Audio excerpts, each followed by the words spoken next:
Hi Dan Brown. Um, I have been living in Saudi Arabia for around 9 years out of my lifetime, so I just thought I might have a different perspective than a lot of other Pogo tribe members might have. And I just wanted to share some thoughts I had when I watched your video, which I think you have a very good, balanced stance on the issue at hand.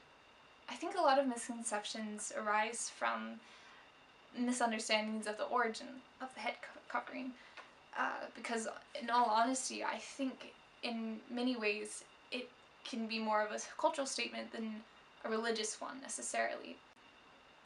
People often ask, oh, well, what is this paradox within the action of wearing a head covering and the actual text of the Quran? I couldn't think of any other analogy than that of girls wearing earrings, for example, in the Western culture.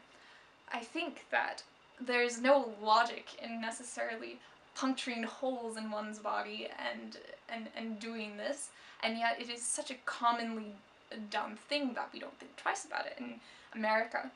But is this oppression? Are we culturally forcing girls to do this within our society? No, it's not anything like that at all. And so in that regard, I believe the hijab is or burqa, depending on, which nation you're coming from, or so on. I think that it's not any sort of oppression, but rather a personal thing that the girl herself has to decide.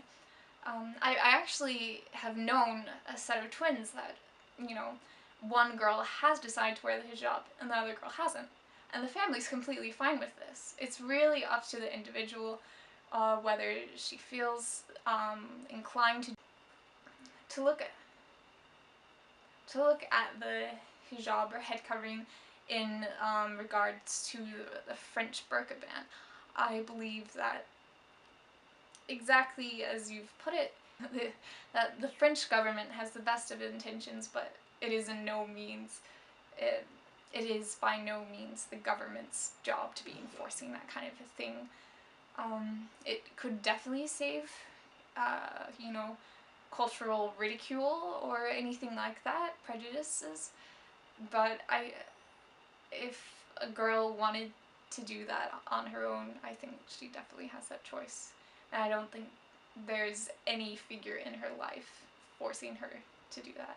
I mean, obviously there are going to be worst case scenarios when a girl might feel that she has to dress a certain way or do something a certain way, but I think that is part of any society in any culture, just as, well, the earring example earlier.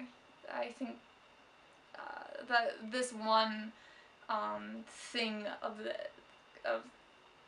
Islamic culture has been blown way out of proportions, just because the fact it is from the Arab world, and many other cultures don't understand that. So that is all I have to say on the issue, so thank you for your time.